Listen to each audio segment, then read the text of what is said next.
Hello, everyone, and welcome to this afternoon session, the role and possible values of avatars in higher education. Our moderator today is Lana Scott, and I'll give the floor to Lana. Hello, everyone. Hopefully you can hear me. Good morning from the United States, where it's cold up here with 37 inches of snow in Massachusetts. So good morning and good afternoon where you are. And welcome to the Media and Learning webinar on the role and possible value of avatars in higher education.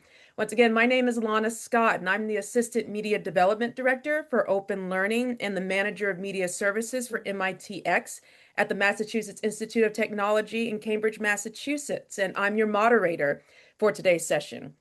So I'll be guiding today's session on behalf of the Media and Learning Association. My role is basically to welcome you, introduce our speakers, keep us on time, and make sure your questions and comments are heard. And I'll also share a few words about the Media and Learning's activities and how you can get involved. So let me just give you a little overview. The Media and Learning Association is a community of individuals and organizations dedicated to maximizing the benefits of media for learning in education and training. We connect through special interest groups, share news and resources with 10,000 plus newsletter subscribers, and we host conferences, webinars as you're in, workshops, and the annual Medea Awards. The MLA also plays a very active role in the European collaborative projects. So the theme of today's session, we are seeing a growing interest in the use of avatars, and approaches and evidence include those whereby academic teaching staff are cloning themselves to facilitate student access, as well as practices based on the use of conversational avatars in case-based learning. So today, during this webinar, we're going to take a look at several teaching practices involving avatars already in operation and discuss their likely value in terms of pedagogical impact. So I'm just going to give you a few house rules. First, please mute your microphones and keep your cameras on whenever possible. We want to see your smiling faces. We are recording this webinar. In the chat or when you're asking a question, please introduce yourself and add your institution where you're coming from. And please put questions in the chat. Shira and I will be looking at the chat and marking all the questions down. Also, there will be an evaluation at the end of this webinar, so please fill that out when you have an opportunity. So if everything is all good, everyone's feeling good, we are going to move on to our first presenter. Our first presenter today is Gary Burnett. Gary Burnett has recently been appointed as the professor in digital creativity in the School of Design and Creative Arts at Loughborough University. Previously, he was the professor in human factors at the University of Nottingham, head of Human Factors Research Group. He is an experienced lecturer who teaches and conducts research in the area of human factors and human-computer interaction. For several years, he has taught hundreds of students on the use of new immersive technologies in design, and recently has pioneered the use of social VR as a means to engage more with students represented as avatars over extended periods in persistent and fantastical virtual worlds. Gary today will be talking about the role and value of avatars in higher education and the benefits of students embodied as avatars in immersive learning. Gary, take it away. Okay, thank you very much. Okay, let's try this. Share sound, that, share. Okay. Okay, so that looks like it's working. Yes. Yes, it is. Yeah. Right, brilliant. Okay, thank you very much. Yes, so I work at it's at Loughborough University. There's the whole pronunciation of Loughborough is it's a whole interesting one. It looks like either Loughborough or Lugabaruga or all sorts, but it's there may not be any F's in there, but that's how you pronounce it. So Loughborough University. That's me there as an avatar with a whole set of students, several of them using a sort of Chinese zodiac avatars in a particular teaching session. And I've been using social VR a lot over the last 5 or 6 years as a new way of engaging with students, not that just those students who are doing VR type classes, but student using the power of the technology to do things that in the real world might be dangerous, impossible, counterproductive, or expensive. This sort of so-called DICE criteria has been very powerful for us. Okay, so I thought since I was first, I ought to say my view on what an avatar is, why they're potentially so valuable, and there's many different use cases I could talk about, but I'm going to focus on three in particular that have been really important in my time, both at Nottingham and here at Loughborough. First thing is about what do we mean by an avatar? And there's lots of definitions out there, but the traditional view of an avatar is actually something that has a human behind it and can be customized. It's how they may be then represented and perceived by others in an experience. It certainly starts reflecting elements of identity, whether or not that's true self identity, ideal self, ought self, value self. Different aspects of identity come through in an avatar. And one of the things that's really important is that they can be easily changed. It's hard for us to change aspects of our identity in real world contexts, but it's very easy to do it within virtual worlds. And there are lots of different benefits. And say my focus here is about students and teachers as avatars in virtual worlds. Okay, students wearing headsets. They may be remote, they may be in the same space physically as well, but they are going somewhere else for their learning. And this brings in all sorts of different issues, and certain ones of these are going to be touched on in my examples, for instance, empathy and identity exploration.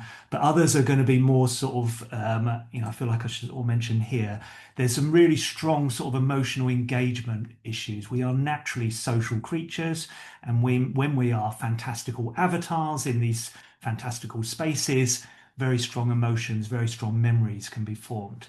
There's a sort of an equalizing nature to this as well. When we some of the sort of the complexities and problems perhaps in real world interactions can get can get sort of lost or sort of or are just not there. So there's an inclusive side to this, I think. Particularly sort of power dynamics become very interesting. And there's a whole sort of social presence side, particularly for remote learners, feeling we are all here together as avatars in this space. So my first example for all of this is something that's been happening for several years now here at Loughborough, where particularly focused on students in inclusive design, human-centered design, human factors ergonomics, where there's a key learning outcome that is always quite problematic for us to do with them about understanding others. What's it like, for instance, to have an impairment within a designed world? How can I better understand other people's perspectives?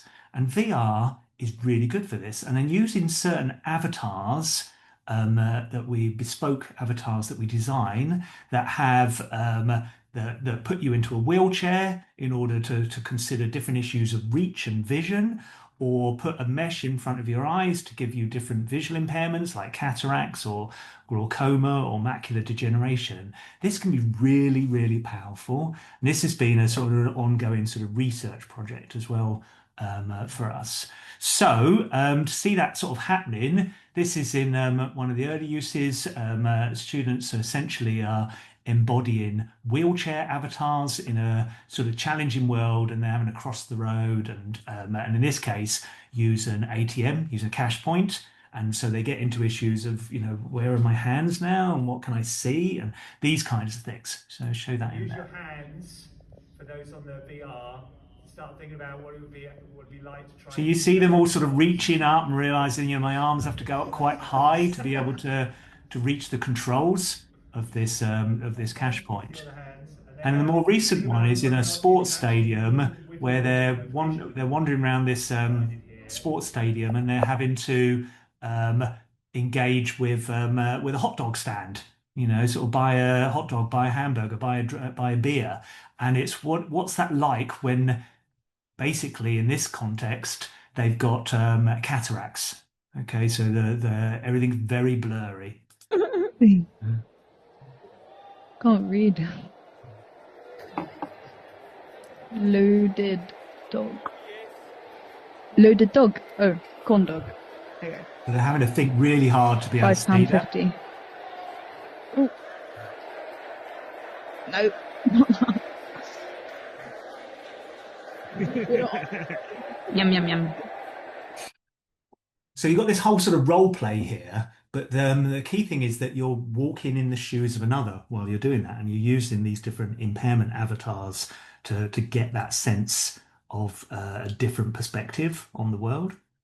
So there's been various research that's come from this. This was the first sort of survey data where effectively we're looking at a sort of empathy and design questionnaires, and there was various sort of statistical differences between what they thought about different people, different perspectives before the session, and what they thought about this afterwards. And there's some really nice quotes in here about them having a better understanding of problems. They found it a lot more difficult. They felt vulnerable in the world, but also some things about it being, exciting and an engaging experience. Okay, so that was the first example for me with avatars. This second one was one I hadn't really thought about it in the context of avatars, but actually it's been really powerful, and we seem to be doing this almost every week now across the university, not just for students, but also our sports teams and our staff for essentially for using VR, social VR for team building activities. So they're bonding as a team, they're reflecting on what makes an effective team. Do we have the right strategy? Were we communicating well? Do we have good team spirit? Will we collaborate? We all know what was going on. But the key thing here is that we're using uniform avatars. So you might be the red robot team, the blue robot team, or on these pictures here, the red sort of bot head avatar. And this sort of helps to reinforce this sense of us being part of the same team.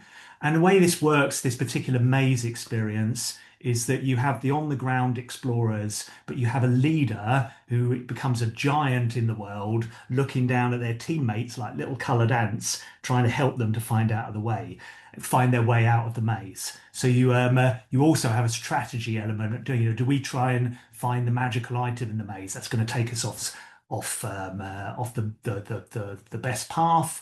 But there's more points for doing that. So there's lots of different strategy elements to come from this, and there's some great learning that happens from it. So let's show you it here in the real world. Okay, so red team are standing on the red mats. Take the right, take the right, take the right. Blue team are standing on the blue mats, and they're all effectively trying to get out of this maze, while one of them is the sort of the giant helping them away. This is like the madness of the actual world. This was one of our elite hockey sports teams. Follow the route, guys, stick together. Wrong one, that one. We're just following blue. We're going the wrong way. No, you're not. You're not. Oh yeah. Keep going, and keep going straight, and then left that way. Yeah, that way. So this is very fantastical, and the avatar really brings in the whole team spirit.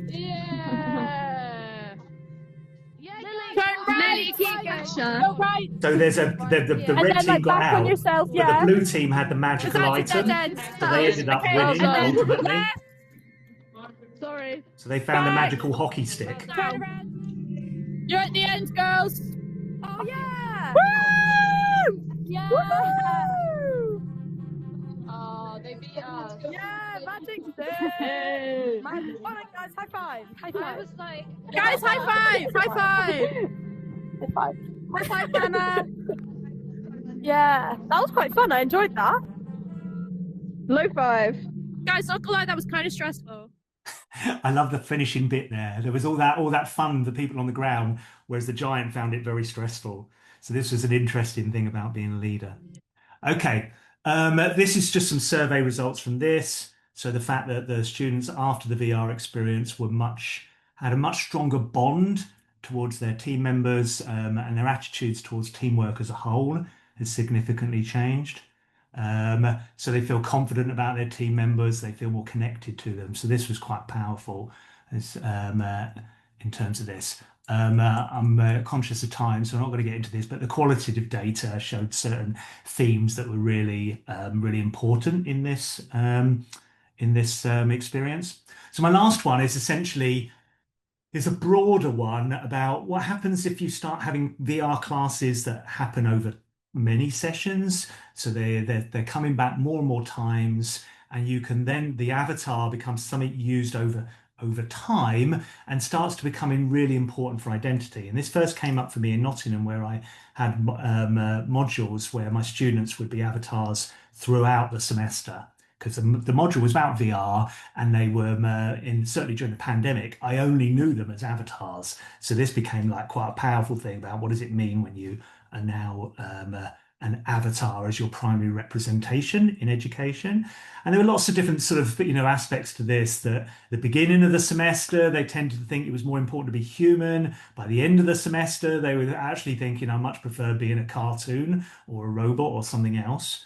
So this was an interesting one. But there's certain themes that came out from this.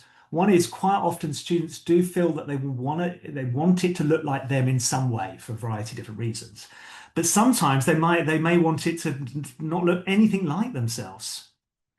There was a whole thing about their values and their dislikes and how important that was to this kind of thing. And then sometimes it was just I just thought that Avatar looked fun. But when they got to the end of the semester, there was a lot more reflection going on. So that was what happened at the beginning of the semester. When they've been using an avatar for a long time, all those same sort of themes came up about true self, anti-self, value self, etc. But a load of other things came up as well. Suddenly being anonymous realized how powerful that was. The fact that they wanted to be unique and be different to others also becomes really important. You don't necessarily, sometimes you want the same avatar because you're a team, but other times actually it's really important I stand out. There were some things where the avatar, they call this Proteus effect, actually has an effect on you. But that avatar just, yeah, inherently changes my mood. Um, and there's the whole aspirational side of the avatar. They're talking about this avatar in the third person. It's what I am working towards. She has her own ideas and it's cool. This is very interesting. And there's a whole lot of other stuff. Sometimes Uncanny Valley came in and stuff like that.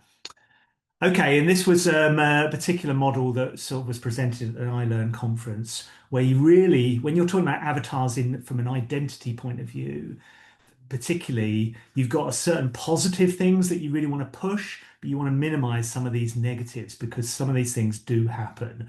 We had an example, for instance, of a student impersonating one of the teaching members of staff in their avatar choice, which was a very interesting sort of scenario to be in. Okay, my three take-home messages from this. The learning experience of students as avatars can be extremely positive in these virtual worlds. You've got to think very carefully about maximizing the advantages, minimizing the disadvantages, because there are many of these issues. And ultimately, you want to be thinking about why are we using avatars in the first place? What is it we're going to get? So a key thing for me in all of this has been the focus on a learning outcome that could be improved through the use of social VR and students being avatars.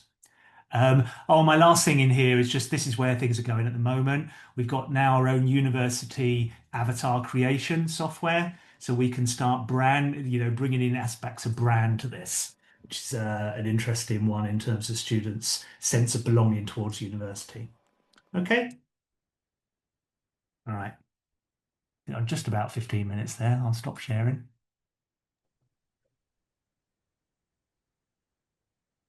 Thank you so much, Gary. I love the idea of empathy, being able to see the world from a different shoe. I feel like more people would have a better understanding of other people if they're able to see themselves in their shoes. So thank you for that, Gary.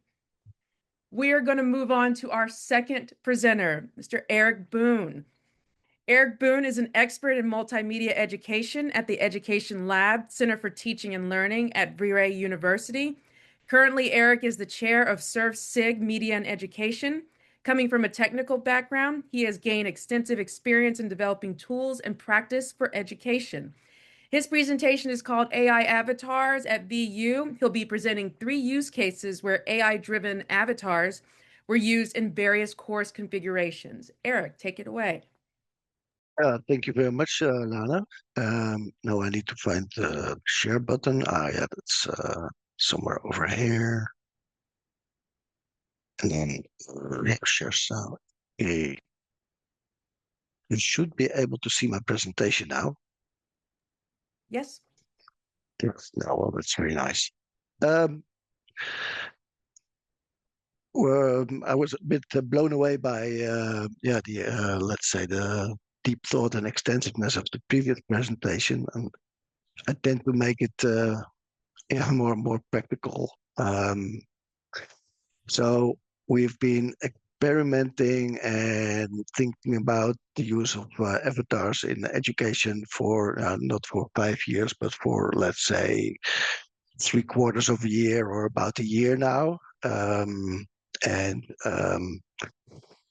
I want to talk about there are three settings in which we employed avatars, and um, the use cases are I'm always a bit thinking about, okay, what kind of educational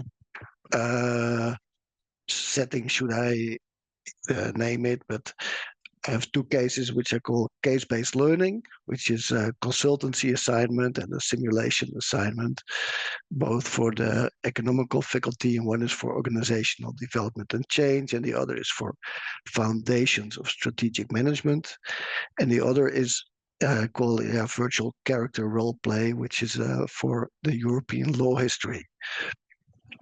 So, and the first two are done with the use of Hagen, and also Microsoft Azure tooling. And the second is, the third is more like a game engine implementation. And the third assignment was to make an advice report on change in an organization for a virtual law firm. And we created a mixed package of learning materials, namely the introduction, interviews, and on-demand video. And the students could then discuss with the HR manager and the associate, which was done in a interactive avatar.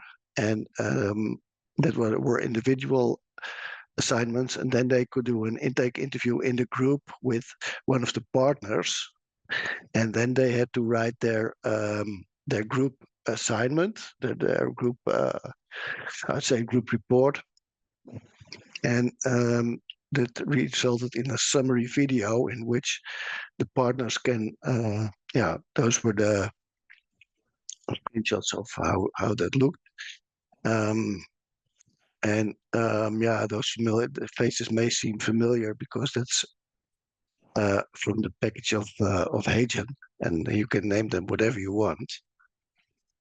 And the students had to interact with the HR bot themselves. And at the end, we made a video in which Annelie can present itself. Hello, my name is Annelij de Rochebrun-Mulderie. I'm a partner at the firm Amsterdam, a top-tier international law firm located on the Zuidas. I will not play the whole video, maybe later, but when I step a bit forward.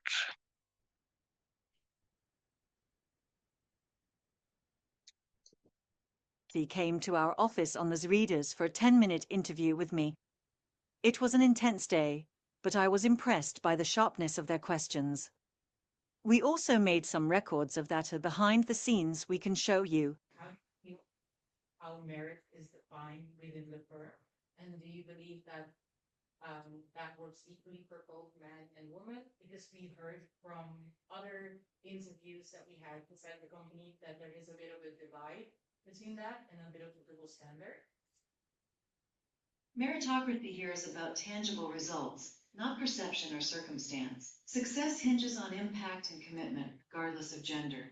Claims of double standards often stem from subjective viewpoints, not the parameters of our firm's progression framework. In the end, we received a number of well-structured proposals that captured the underlying dynamics shaping our organization. The consultant. Well, I think you get the idea now. And yeah, what this was the first time we used these kind of avatars in the education in such a complete package, and yeah, we gained a lot of experience with it, and which we now apply in a course which is currently running um, for foundations of strategic management. Then the students have to do a team assignment on a strategic analysis case for a virtual global construction company. They have the introduction of the case in class. Then they can have individual discussions with some board member avatars. And then they go work, but then they get a disruption. They are not really prepared for the disruption because it's never mentioned. But then they have to change and prepare on how they will act upon this disruption. And after the disruption, they get a call from a journalist, which is also a virtual journalist. And what we did new in this setting is that we created some kind of assessment of the performance of the students during the conversation. And here you get an idea of the board members, which are in fact more or less the same characters as the previous ones. But then they get the disruption, like here the cement factory stops providing their services. And then they get a call from the reporter. And what we made 4 assignments within Canvas with 4 reporters, and they had to scan the QR codes, and then they are guided to this reporter. And I want to say after the call is finished, then they get an AI-driven report on how they performed during this call, whether the reporter, the mood of the reporter was more satisfied instead of that he was more worried. So that's quite experimental for our cases. So we linked it to the gradebook in Canvas, and they get a report in the gradebook, and it's only this whole assignment is only a tenth of the complete assignment, and it's more or less a pass or fail. So they need to have done the assignment, but it's I think quite nice as well. And a third scenario, which I would like to tell about, is the European law history, where students who are studying history of law also practice with AI in regard to law history. And they have to think, okay, what happens if I use different LLMs like OpenAI or Gemini or Grok or Claude or you name it, and what does it do if I upload these historical documents, and what happens when I ask these questions about these documents? And at the end, they have a Q&A with a historic legal scholar, which we placed in the HoloBox, which is trained on well-formatted data with the prompts we provided. And it looked more or less like this.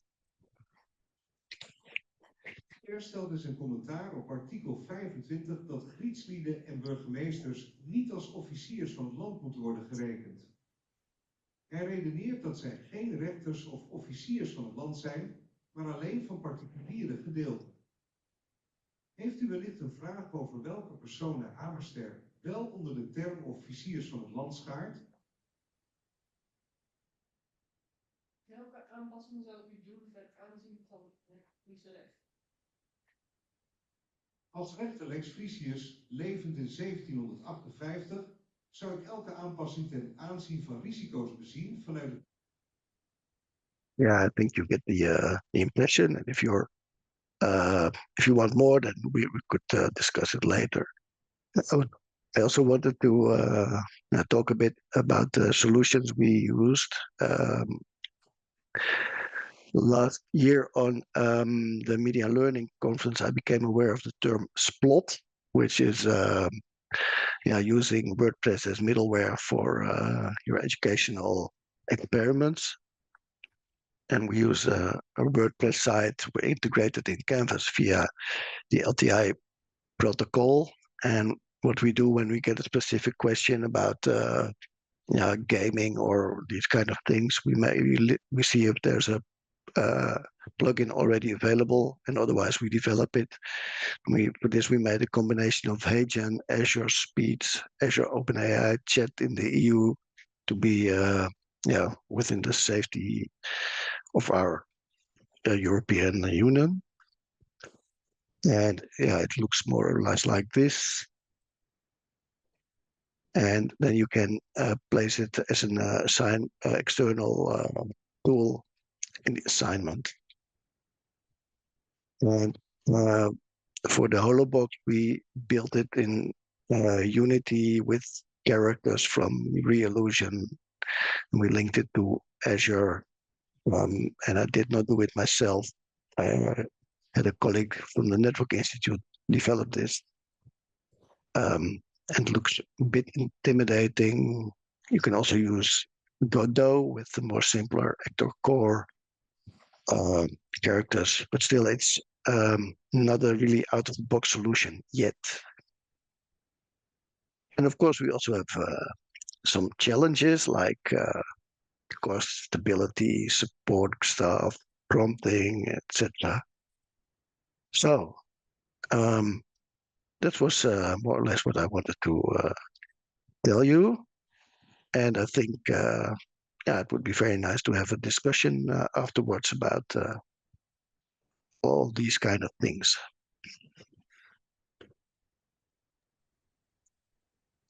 Thank you, So, Eric. Thank you so much. I'm very curious to hear about your relationship and working with HeyGen and about those accents. We have some questions about that we'll talk about later. So thank you for your time. Okay, I'm going to move on to our last presenter. Our third presenter is Marco Tapin. He works as a coordinator of the Multimedia Division and adjunct professor at the University of Padua. His work focuses on connecting academic education with digital innovation and multimedia design. His presentation is on the effectiveness of video avatars in modern educational video design. And Marco, I apologize. I probably really butchered your last name, and I've known you for years, so I apologize for that. Cute. I blame it on being from the United States. Take it away, Marco. No problem at all. Thanks. I'll share my screen. Okay. So in this 15 minutes, I just wanted to present an experiment we did in University of Padua because we were wondering, we use avatars since 2022, video avatars, normal video template avatars and natural avatars. And we wanted to inspect the effectiveness of video avatars in modern educational video design, also because we deal with MOOCs, online courses, and teaching. So we are starting to wondering about this. So as you know, AI-generated avatars and synthetic voices have emerged, and they offers flexibility and potential cost savings. Let's mention, for example, to do a online course in 70 languages, which was so expensive before, and now it could be very easy to produce. But also, you know, recording in studio is so expensive and so time consuming. So we wanted to expect if the new modalities of video avatars are perceived by the students or by the staff training equally effective to compare to traditional videos. And so we conducted this experiment in two phases, one with the staff of the University of Padua, showing to 57 members of the university an informative video that has the same content but in three ways, broadcasted in three different ways. So 20 people watched video avatars with graphics, 19 graphics with a synthetic voice, and 18 graphics with a real human voice. And we measured three key variables on a Likert scale: voice clarity, if it was perceived clear, the voice, if the images in the video were useful or not, and overall if the topic was clear. So to understand also if they like it or they didn't like the level of involvement. So in phase two, we dealt with a learning video made in four different ways, like one with real actor and human voice, one with human voice and graphics, one with AI avatar voice and graphics, and one only with AI voice and graphics. So we measured the same way on the Likert scale, and so we were curious about the fact that if it was perceived different or not. So 57 participants of university staff for the first phase and 93 communication students for the second phase. And so we random assigned the video. So some people watched only one video, some people watched another video. So they viewed this video that was not very long, 3 to 5 minutes, and then they had a survey completion. And the results were the question were, was the main voice clear and easy to follow? Did the video images help to understand the content? And did the video presented the topic clearly? So here are the results. And it seems that a slight preference for human voice, though, for example, the voice was clear for everybody. You see, this is the experiment one, phase one. So the avatar, without the avatar, with the synthetic voice and the human voice, as you can see, there's no big difference. The utility of the images was graded a little bit more when there was human voice only in graphics, and you can see, but there's no such big difference. But the video was most appreciated when there was human voice and graphics. In the second experiment, we had more or less the same results. You see the four type of content. The voice is clear, but now the most clear was with the avatar. And the clearer voices was with the avatar. The images utilities was good for everybody, for every content, but again the human voice and graphics now was graded, and the human was graded more than avatars. So that tell us that the clear prediction preference for human is not observed, but there's a slight preference for the content made with human voice with graphics. So the voice principle of Meyer that suggests a preference for natural human voice is confirmed, though AI voices and avatar are advancing. Yeah, we use the video avatars with a little bit, just a little bit of editing with tone and a little bit of editing on the pronunciation of the words, but they were not so expressive. So human voice was much more expressive, a little bit more expressive.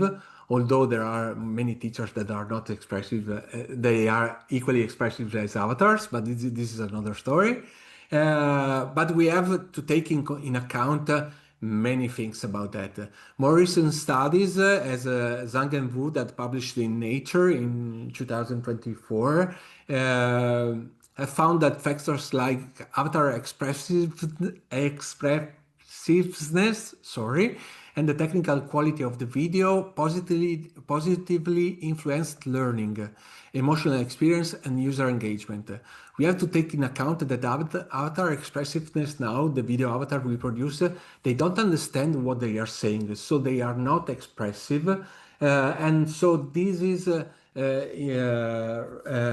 is influencing so much engagement and emotional experience. So the question now is when they will be more expressive, and when they will be more expressive, they will be engaging as a human, or maybe more engaging as a teacher, a normal teacher that has a medium expressiveness. When AI will understand what is saying and will assign the perfect expressiveness to the people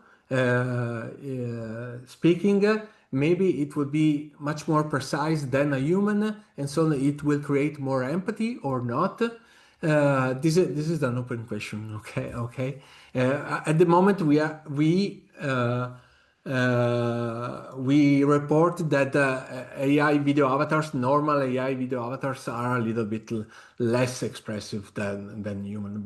Also, video and audio. Audio is very important, as you know, and so we have to in this studio there are so many limits. We have to take in account that the video quality, high production quality across all formats may have minimized differences, as Zhang and Wu was saying, and the characteristic university population may respond differently than other demographics. The content was accessible and not so much complex, so it will be interesting also to measure it with the complex video learning video.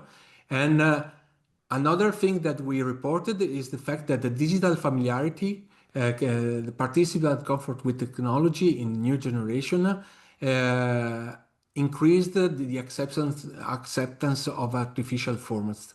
They don't see, they don't understand, they don't feel the difference as our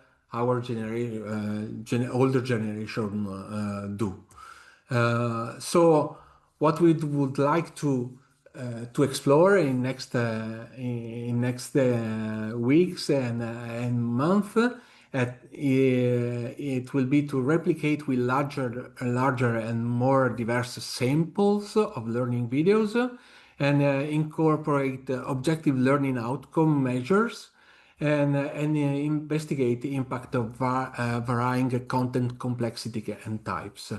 So it's just a beginning, just to understand there's a way in which we can address our study here at the University of Padua. I think in most of the university we are developing online courses, so we are understanding if video avatars or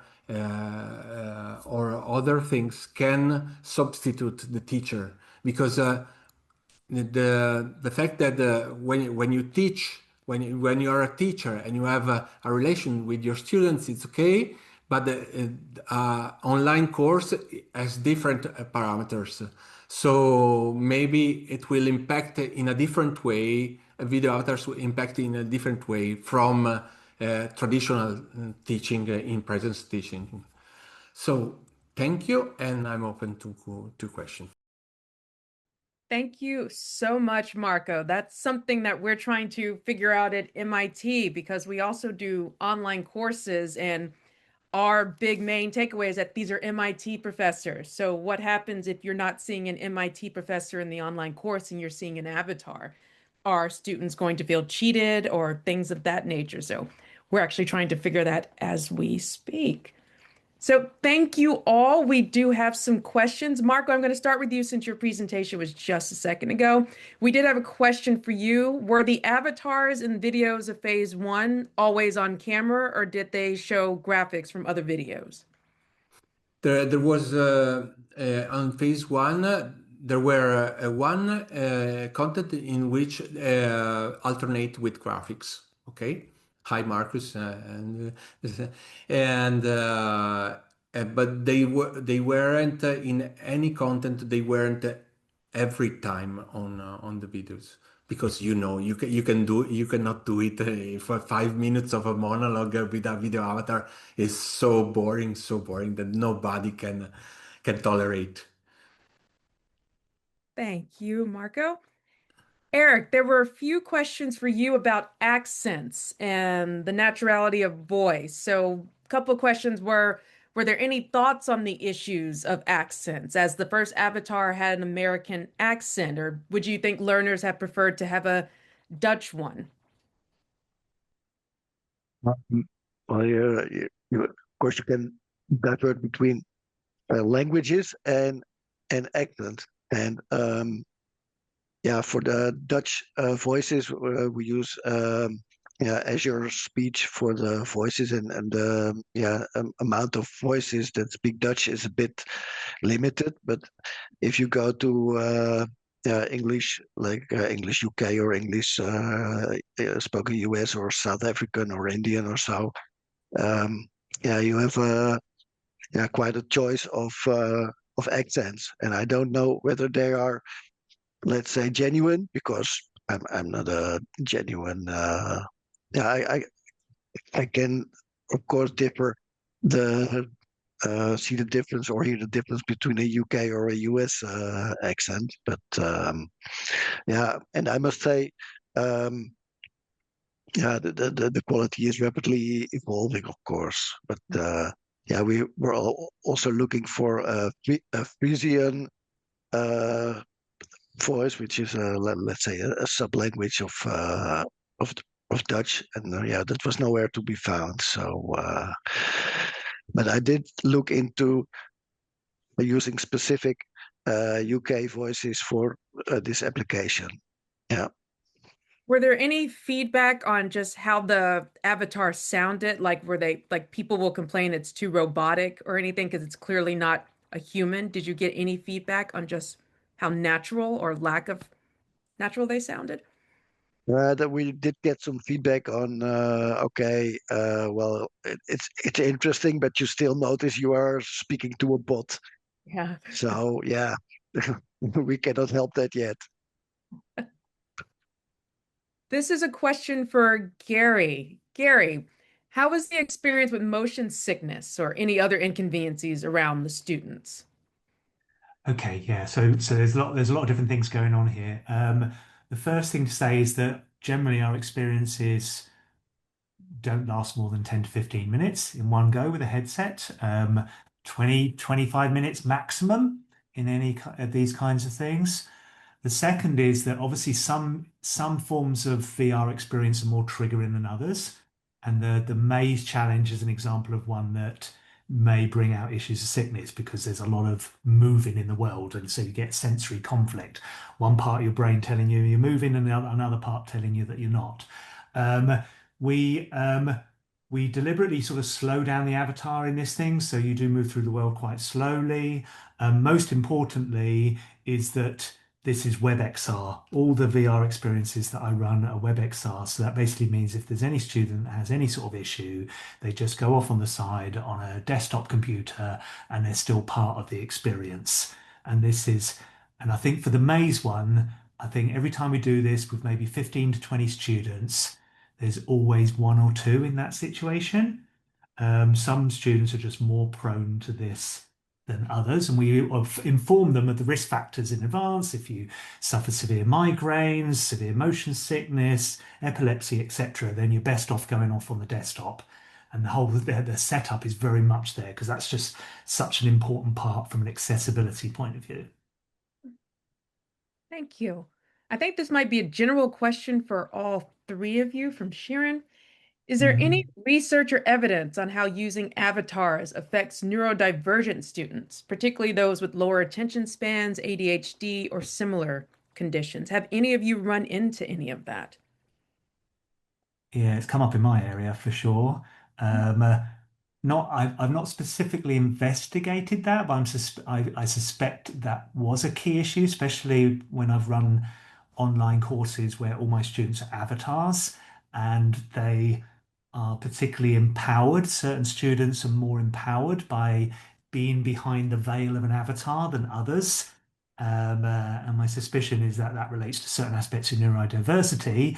And I have looked into the literature on this, and there's definitely research on this that certain students will be more confident being an avatar than they might be in the real world, and they will form social interactions that they wouldn't form in the real world. So they tend to, and I have sort of noticed that about students who just would in the real world, they'd always sit with the same students in the real space.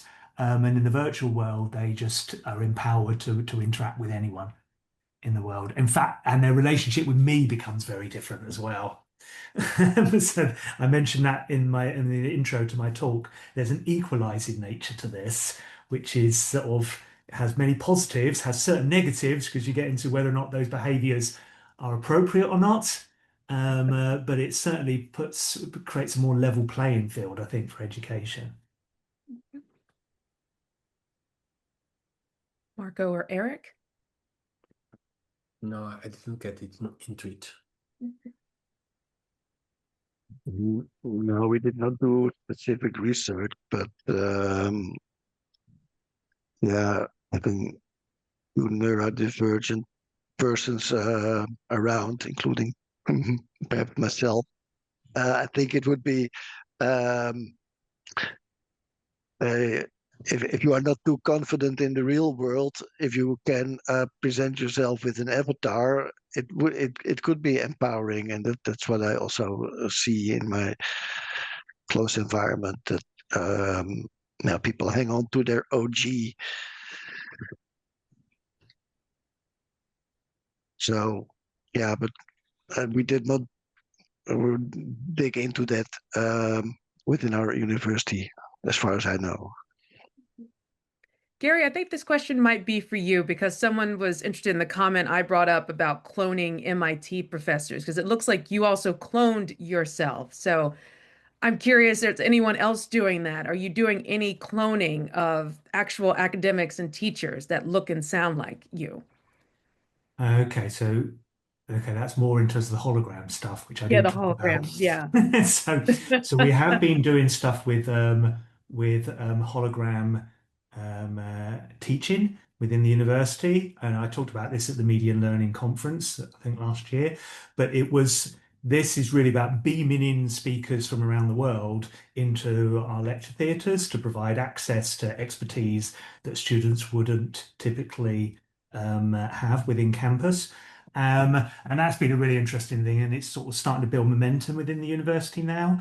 But of course, an extension of that is creating AI versions of academics that are potentially available 24/7.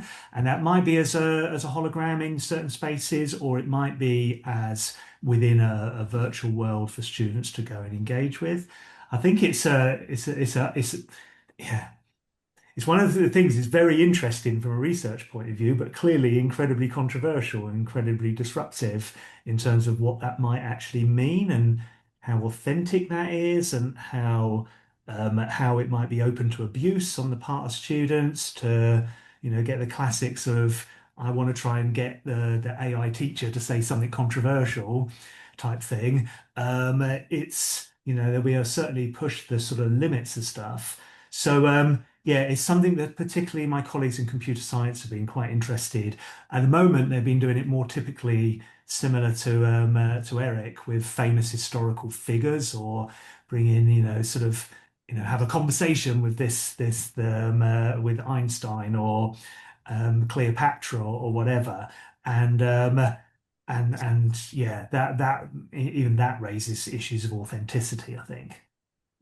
Actually, Lana, we experienced the hyper-realistic avatars with teachers, but yeah, to create an hyper-realistic avatar, you need because you have to record many expressions, and when we show these videos with teachers, people was focusing on what was different from the person in the real world, and didn't listen to the avatar because yes, maybe he repeated some patterns and they were focused on that, some patterns, some expressions that the people. So yeah, it's another chapter that is very interesting. Thank you. Oh, Gary, were you going to say? Yeah, can I just add something to this because this is quite an interesting addition to these points.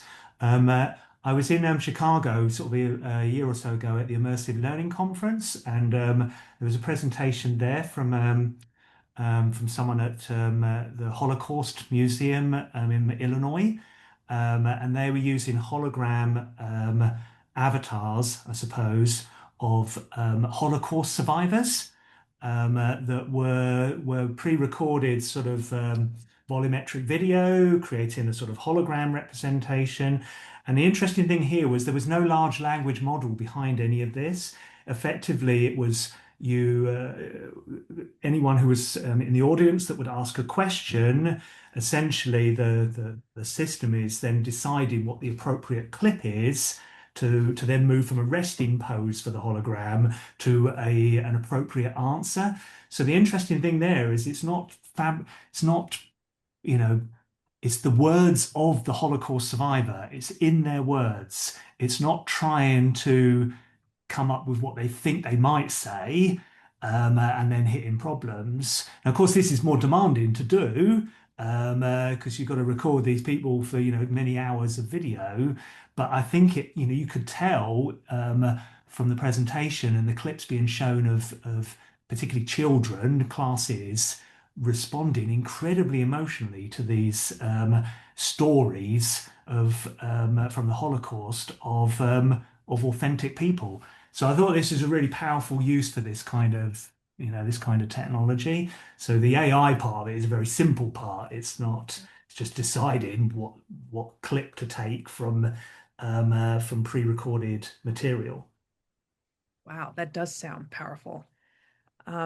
We have to close up, so I'm going to pass it over to Sharon to kind of close up this session for this morning. Yes, thank you, Lana, and thank you everyone for joining us in this afternoon. Here is sunny, a lovely afternoon, and it was precious, your presence. I'm going to quickly